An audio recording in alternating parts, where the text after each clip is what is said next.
Assalamualaikum warahmatullahi wabarakatuh. Saya Dodi Kaniga ingin membahas hematologi analisa. Hematologi analisa adalah alat laboratorium yang digunakan untuk mengukur dan menghitung jumlah sel darah.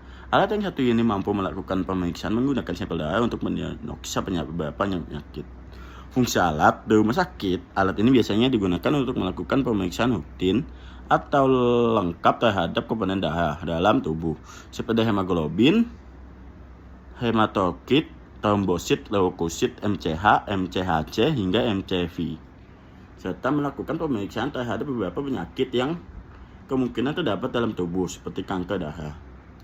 Prinsip kerja hematologi analisa yaitu sampel darah yang ada dilakukan pencampuran dengan menggunakan campuran reagen untuk hingga terjadi proses yang disebut dengan hemolising.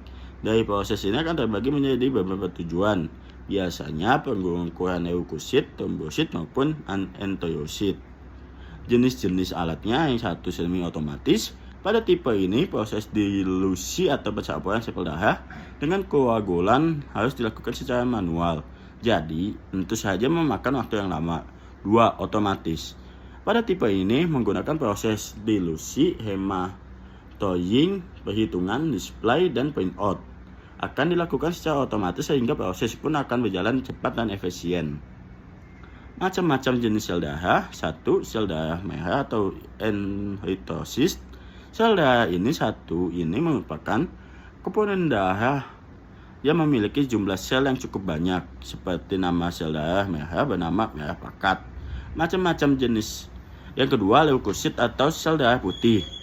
Yang ketiga, trombosit atau keping darah. Bagian dan fungsi. 1. Sampel dilution system. 2. Hematologi. 3. Hemoglobinometer. 4. Reagen system. Kalibrasi 1 dilakukan minimal 6 bulan sekali. 2. Adanya perawatan preventif besar atau pergantian bagian-bagian penting.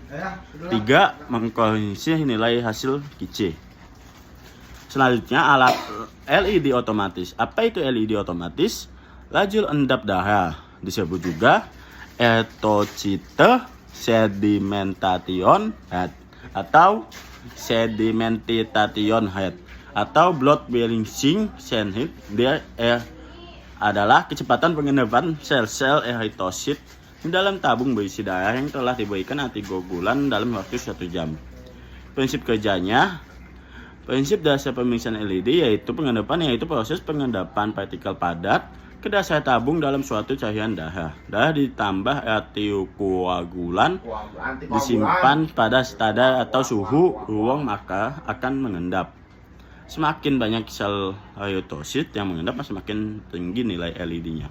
Bagian-bagiannya: 1. Tabung SR, 2. Layar monitor, 3. print, 4. scan barcode, 5. Tombol navigasi berikut untuk menggunakan alat.